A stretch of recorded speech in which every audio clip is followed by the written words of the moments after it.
IndusInd bank एक समय का रेप्यूटेड प्राइवेट सेक्टर बैंक था जिसके गुड फंडामेंटल्स थे, स्टेबल ग्रोथ थी और हर बड़ा इंडेक्स इसमें इन्वेस्ट कर रहा था। 2024 के एंड तक स्टॉक 1500 तक पहुंच गया था।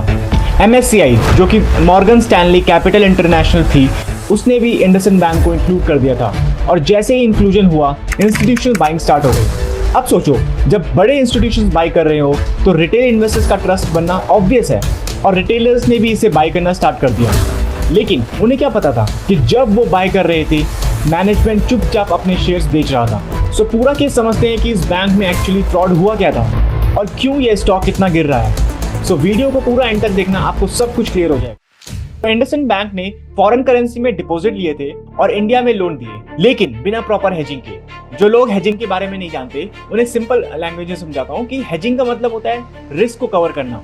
जैसे आप इंश्योरेंस लेते हो एक्सीडेंट होने से पहले, वैसे ही मार्केट में अगर कोई रिस्क है तो हेज करो ताकि अगर गलती से मार्केट गिर जाए तो नुकसान कम हो। लेकिन इंडसइंड बैंक ने रिस्क तो लिया बट उसे प्रॉपर हेज नहीं किया और ये रिस्क अपने अकाउंट्स में शो नहीं कर रहे थे। वो एक्चुअली अप्रैल 2024 से पहले बैंक को अलाउ था कि वो इंटरनल हेज कर सकते हैं।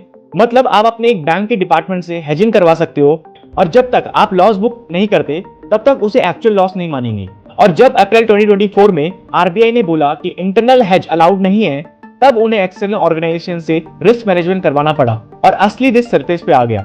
जब एक्सटर्नल ऑडिटर्स आए तो उन्होंने बैंक की फॉरेन करेंसी डिपार्टमेंट में बहुत सारे लॉसेस देखे और उन्होंने कहा कि इसे आप अपने अकाउंट्स में शो करना स्टार्ट कीजिए। और इसका रिजल्ट ये आया कि मार्च 2024 में स्टॉक 27% क्रैश हो गया सिर्फ एक दिन में। लोगों ने सोचा कि ये टेक्निकल फॉल होगा, लेकिन फिर सिग्नल्स आने स्टार्ट हो गए कि CEO ने टॉप पे शेयर्स बेच दिए गए, डिप्टी CEO ने रिजाइन कर दिया, CFO ने सडन रेजिग्नेशन दे दिया। और ये सब एक दो दिन की बात नहीं थी, ये एक पैटर्न बन गया था। इनसाइडर्स एग्जिट ले रहे थे चुपचाप। MSCI इंक्लूजन हुआ था, 800 करोड़ की इंस्टीट्यूशनल बाइंग हुई थी, प्राइस स्पाइक हुआ और मैनेजमेंट ने उसी टाइम पे चुपचाप अपने शेयर्स ऑफलोड कर दिए। इनसाइडर ट्रेडिंग का मतलब है कि अगर मैनेजमेंट के पास कोई ऐसी इंफॉर्मेशन है जो पब्लिक तक अभी तक डिस्क्लोज नहीं कर दी गई है और वो उस इंफॉर्मेशन का यूज करके अपने फाइनेंशियल गेन्स लेते हैं तो उसे इनसाइडर ट्रेडिंग कहते हैं। सो इस केस में मैनेजमेंट को पता था कि उनके बैंक में बहुत सारे लॉसेस हो रहे हैं और इस इंफॉर्मेशन का उनका यूज करके उन्होंने अपने शेयर्स बेच दिए। और आप सबने वॉरेन बफेट की कॉकरोच थ्योरी तो सुनी होगी। कॉकरोच थ्योरी ये कहती है कि अगर आप किचन में एक कॉकरोच देखते हो तो समझ जाओ और भी बहुत सारे कॉकरोचेस किचन में होंगे। सेम चीज मार्केट में भी लगती है। एक रेजिग्नेशन, एक इनसाइडर सेल, एक सडन स्पाइक तो समझ लो अंदर बहुत कुछ गलत हो रहा है। अब सवाल आता है कि हम ऐसा रिटेल इन्वेस्टर क्या कर सकते हैं। तो दोस्तों, ऐसे स्कैम से बचने के लिए एक ही वे है, डेटा चेक करो, हाइप पर मत जाओ। NSE पर इनसाइडर ट्रेडिंग डिस्क्लोजर्स हर वीक आते हैं, उनको रीड करो। शेयर होल्डिंग पैटर्न्स हर क्वार्टर अपडेट होता है, उसको देखो कि क्या शेयर होल्डिंग पैटर्न्स में चेंजेस आ रहे हैं, क्या मैनेजमेंट अपने स्टॉक्स को बेच रहा है या नहीं।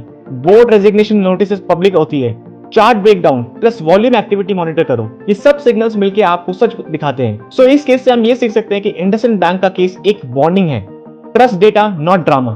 और जब इनसाइडर भाग रहे हैं तो रिटेल को भी अलर्ट हो जाना चाहिए। आप क्या सोच रहे हो इस केस के बारे में? क्या ये केस आपके लिए एक आई ओपनर था? कमेंट करके बताओ। और ऐसे ही रियल फाइनेंस कंटेंट के लिए चैनल को सब्सक्राइब करो। यहाँ हम हाइप नहीं, मार्केट का असली चेहरा दिखाते हैं।